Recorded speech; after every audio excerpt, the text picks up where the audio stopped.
चलिए इस वीडियो पे बात करते हैं कैसे आप सिमिलरिटी इंडेक्स और प्लेजरिज्म जो परसेंटेज है उसको बिलो 10% और अप टू 10% लेके आओगे। मान के चलते हैं आपके थेसिस पे, आपके पेपर पे 50% ऑफ सिमिलरिटी इंडेक्स आ रहा है। आपने टर्निटिन पे चेक किया है, ड्रिल बिट पे किया है, ऑथेंटिकेट पे किया है और जर्नल ने आपको बोला है कि भाई आपके पेपर पे अभी 50% सिमिलरिटी है, ओवरलैपिंग है, ज़्यादा है, परसेंटेज मेंशन नहीं किया है, उसको आपको कम करके देना है क्योंकि जर्नल वगैरह पे मेंशन नहीं होता है परसेंटेज का।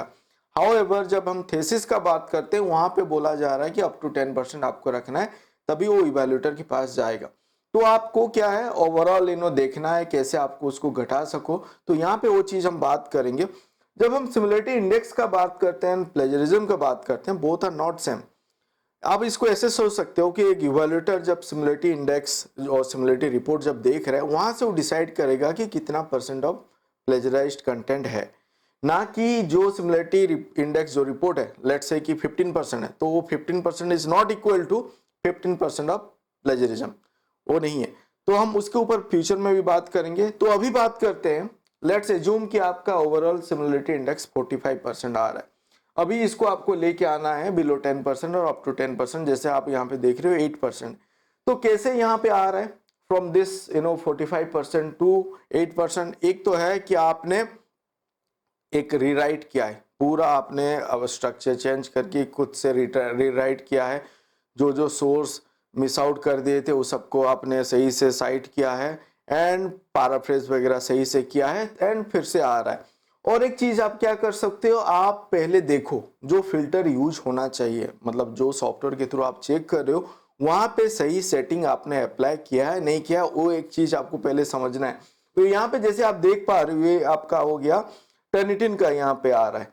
लेट्स से कि यहाँ पे टर्निटिन का हम रिपोर्ट देख रहे हैं, यहाँ पे जैसे आपको बताया जा रहा है कि यहाँ पे अभी एक जो एनहांस सिमिलरिटी रिपोर्ट है वहाँ पे अभी बताया जा रहा है कि नॉट साइटेड नॉट कोटेड करके डिवाइड होके आपका टोटल परसेंटेज आता है, मिसिंग कोटेशन से आता है, मिसिंग साइटेशन से आता है, साइटेड एंड कोटेड परसेंटेज, वो चारों कंबाइन होके आपका टोटल जो सिमिलरिटी इंडेक्स है ये बताया जा रहा है। तो यहाँ पे आप देखो कि एक चीज को अगर आपने साइट नहीं किया है कि कोड भी नहीं किया है, एज इट इज रख दिया है, तो वो कितना परसेंटेज शो कर रहा है उसके ऊपर आपको काम करना है। मैंने इन डिटेल बात किया है एक वीडियो पे जहाँ पे कि आपको मैंने बताया कि कैसे इंटरप्रेट करना है एनहांस सिमिलरिटी रिपोर्ट को और कैसे वहाँ पे आप समझ पाओगे कि कैसे वहाँ पे भी सिमिलरिटी आपको रिड्यूस कर पाओगे।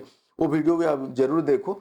बट यहाँ पे जैसे आप देखो मैंने मतलब जो भी चीज़ अप्लाई किया, अभी मेरा ये बिलो 10% आ रहा है। तो क्या हम कर पाएंगे, पहले आप देखते हैं कि फिल्टर जो हम बात कर रहे हैं और जो रेगुलेशन है यहाँ पे हमको क्या बताया गया कि क्या क्या चीज को हम एक्सक्लूड कर सकते हैं। तो यूजीसी का रेगुलेशन को पहले देखते हैं जो 2018 पे आया था एंड यहाँ पे क्लियर कट बताया गया है, अगर आप थेसिस का बात कर रहे हो, इवन एक पेपर का बात कर रहे हो, तो वहां पे आप जो कोटेड मटेरियल है उसको आप एक्सक्लूड कर सकते हो। ये एक्सक्लूजन का बात किया जा रहा है। दैट मीन्स आपके थेसिस पे जो कोटेड मटेरियल है आप उसको एक्सक्लूड कर सकते हो। आपको नेसेसरी परमिशन और एट्रीब्यूशन वहां पे होना चाहिए, आप उसको सही से साइट करो। आपको अगर कहीं से परमिशन ऑब्टेन करना है वो करो, then you can put it in the double quote, आप रख के उसको रख सकते हो क्योंकि फिल्टर पे ऑप्शन होता है to exclude quoted material. Then all references, bibliography, table of content, preface हो गया, एक्नॉलेजमेंट हो गया, ये सब भी आप एक्सक्लूड कर सकते हो फ्रॉम योर थेसिस। और क्या कर सकते हो, all generic term, law, standard symbols and standard equation, इसको भी एक्सक्लूड कर सकते हो। अभी आपके दिमाग में आ रहा होगा कि सर मैं कैसे करूं, टर्निटिन तो अगर पकड़ लेता है जेनरिक टर्म वगैरह, तो वहां पे मैं कैसे उसको एक्सक्लूड करूं? एक तो है कि आपका जो वर्ड एक्सक्लूजन होता है वो फिल्टर आप अप्लाई कर सकते हो। दूसरा है कि कुछ कुछ जो टर्म जेनरिक टर्म है और स्टैंडर्ड सिंबल और स्टैंडर्ड इक्वेशन उसको आप डबल कोट पे भी रख सकते हो आप, लेकिन वो आपका सुपरवाइजर और रिसर्च जो बोर्ड है उनके साथ बात करो that you convince them that these are the generic term and standard equation. उसको मैंने डबल कोट पे रखा है क्योंकि जो फिल्टर है, जो टर्निटिन का फिल्टर है, वो कोटेड मटेरियल को एक्सक्लूड कर सकता है। बट जो आपका टोटल परसेंटेज ऑफ कोटेशन है, it should not be crossing 10 और 15%। लॉ के केस पे अगर डिफरेंट हम सब्जेक्ट का बात करें वहाँ पे वेरी करता है कोटेशन कितना होना चाहिए, कितना परसेंट ऑफ टोटल टेक्स्ट का होना चाहिए। बट इन जनरिक अगर हम बात करें 10 to 15% कोटेड मटेरियल हो सकता है अगर एक थीसिस अगर 100 पेज का है तो अप टू यू से 10 page material can be coated.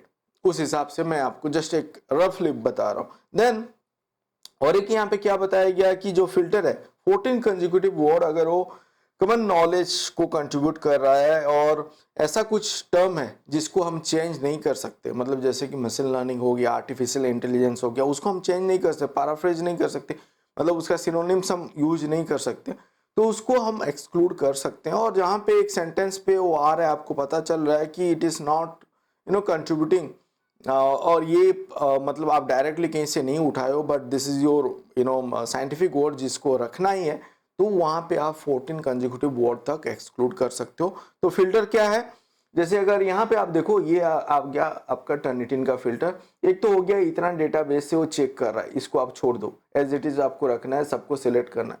Then exclusion filter पे आप एक्सक्लूड कर सकते हो बिब्लियोग्राफी और references. Then exclude quoted text, जो मैं बताया था कोटेड टेक्स्ट आप एक्सक्लूड कर सकते हो, that is as per the regulation हो गया।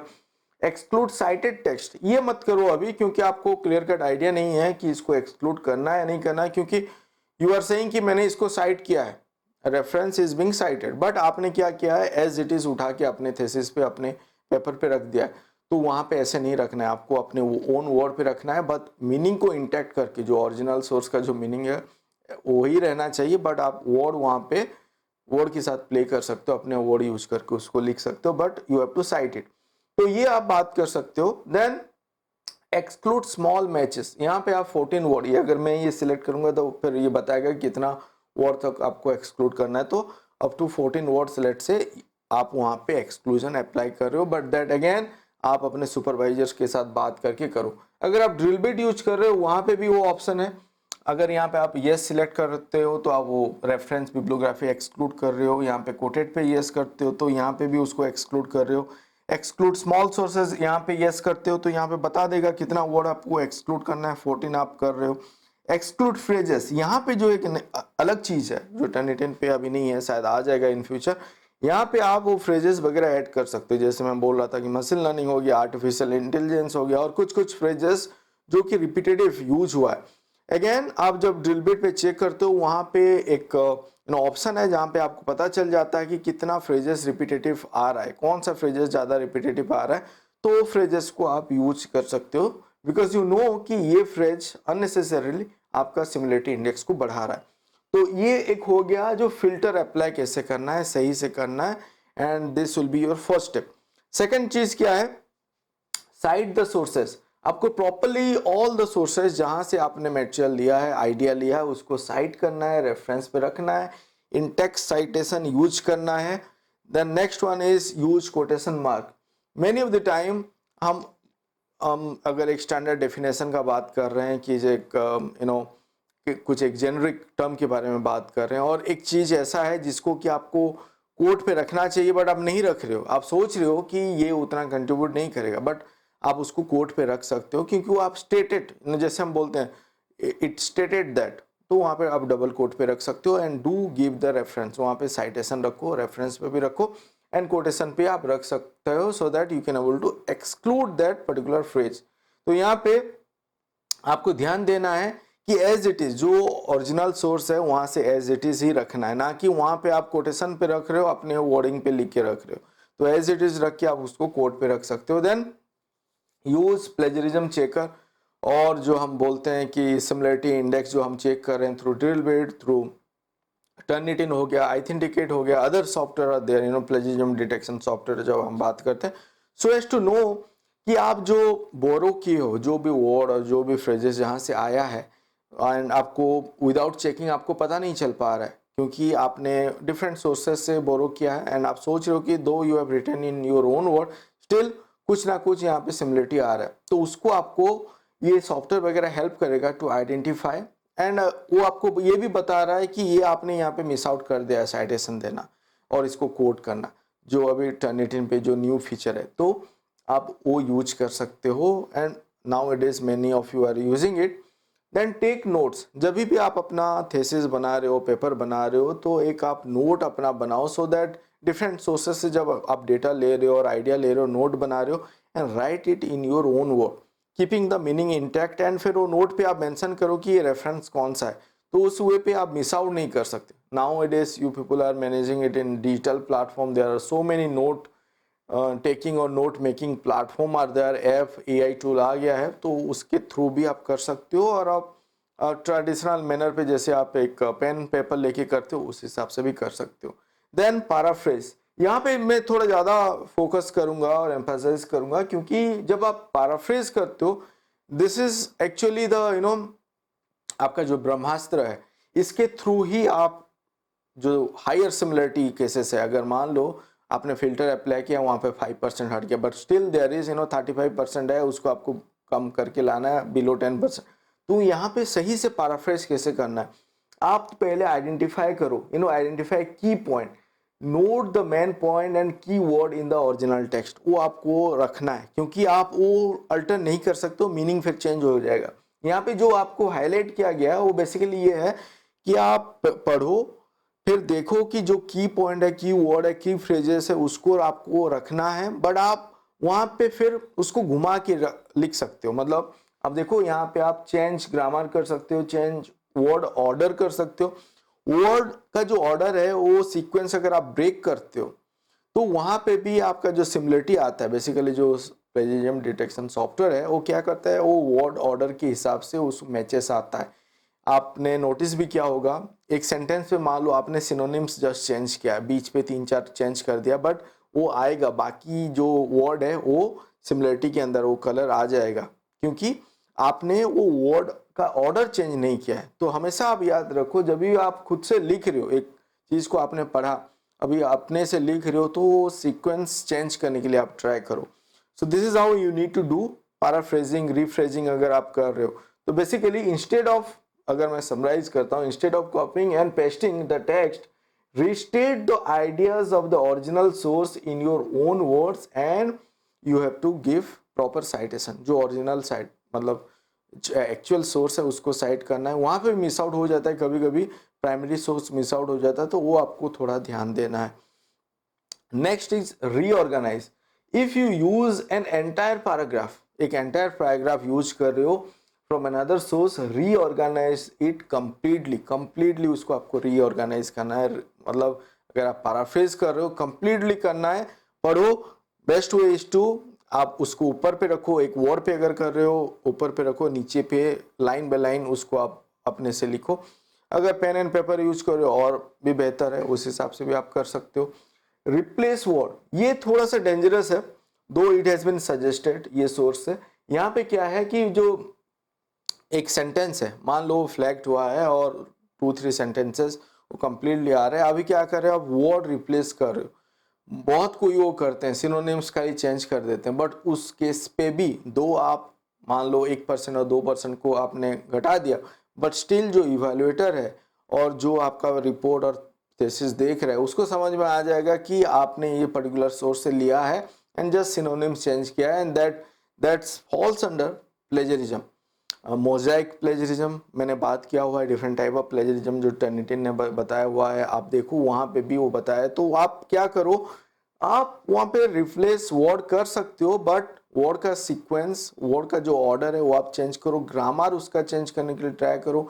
एक्टिव पे है तो पैसिव पे लिखो, एंड अपने ओन वर्ड पे लिखो, keeping some word in places जो जिसको आप नहीं चेंज कर सकते, जैसे कि कॉमन नॉलेज है, कुछ एब्रिविएशन है, उसको आप चेंज नहीं कर सकते, उसको रखना है, बट आप उस सीक्वेंस को तो चेंज कर सकते हो. तो एक आपको करना है. Follow citation standard, APA, MLA, Chicago, जो भी साइटेशन फॉलो करना है. आपका थीसिस का जो आपका गाइडलाइन है यूनिवर्सिटी का, आप देखो वहाँ पे भी बताया गया होगा कि ये आपको फॉलो करना है, then you follow that guideline. अगर नहीं है then there are several standard guideline जिसको आप फॉलो कर सकते हो. क्रिएट बिब्लियोग्राफी एंड रेफरेंसेस, यहाँ पे आप सॉफ्टवेयर का हेल्प ले सकते हो, लाइक मेंडले, जोटेरो, जहाँ पे कि रेफरेंस मैनेजमेंट सॉफ्टवेयर है, वो आपको हेल्प करेगा. बेसिकली आप अगर मिस आउट कर रहे हो रेफरेंसेस, मैनुअल वे पे कर रहे हो, चांसेस होता है to miss out few references, but अगर आप रेफरेंस मैनेजमेंट टूल यूज कर रहे हो, रीऑर्डरिंग वगैरह करना है रेफरेंसेस पे, तो वहाँ पे बहुत ईजी होता है. तो मेंडले, जोटेरो आप यूज कर सकते हो, मैंने उसके ऊपर भी वीडियो बनाया हुआ है, वो वीडियो भी आप देख सकते हो. And do follow this step, आप ये स्टेप वगैरह फॉलो करें. आई एम श्योर कि आपका जो परसेंटेज ऑफ सिमिलरिटी इंडेक्स जो आ रहा है, जो प्लेजरिज्म आप कभी कभी बोल रहे हो, वो आप रिड्यूस कर सकते हो and you can bring it down to below 10%। और एक चीज़ आप ध्यान पे रखो, जब भी हम बात कर रहे हैं सिमिलरिटी इंडेक्स रिपोर्ट का, वहाँ पे जो इंडिविजुअल एक्सटर्नल सोर्स से जो परसेंटेज आ रहे हैं इंडिविजुअल सोर्स से, यहाँ पे जैसे 4% है, मेरा इंटेंशन ये होना चाहिए कि अभी मुझे 4% को 1 और बिलो 1% लेके आना है। अगर उसको ऊपर आप काम कर रहे हो, वो पर्टिकुलर सोर्स पे जो कंटेंट सिमिलरिटी इंडेक्स और जो भी सिमिलर वर्ड आया है उसको आप पहले पैराफ्रेज करो एंड डू गिव क्रेडिट। अगर मिस आउट किए हो साइटेशन, उसको साइट करो। तो उस हिसाब से अगर आप टारगेट करोगे इंडिविजुअल सोर्सेस को बिलो 1 और 1% लेके आओगे, तो आपका जो परसेंटेज है सिमिलरिटी इंडेक्स जो परसेंटेज है, obviously it will come down below 10%। So these are the step you need to follow. आप फॉलो कीजिए। अगर मैं कुछ मिस आउट किया हूँगा तो I will come up with new videos on this topic, because I am sure कि इसके ऊपर बहुत लोग काम कर रहे हैं, बहुत कोई प्रॉब्लम भी फेस करते हैं। So I made several video on this topic and I will bring some new videos as well. Thank you for watching this video. Do like before leaving. आप सब्सक्राइब कीजिए हमारे चैनल को, क्यों आपका subscription ही हमको motivate करेगा to bring more videos on similar topic and do explore our other video. Thank you for watching this video. Thank you.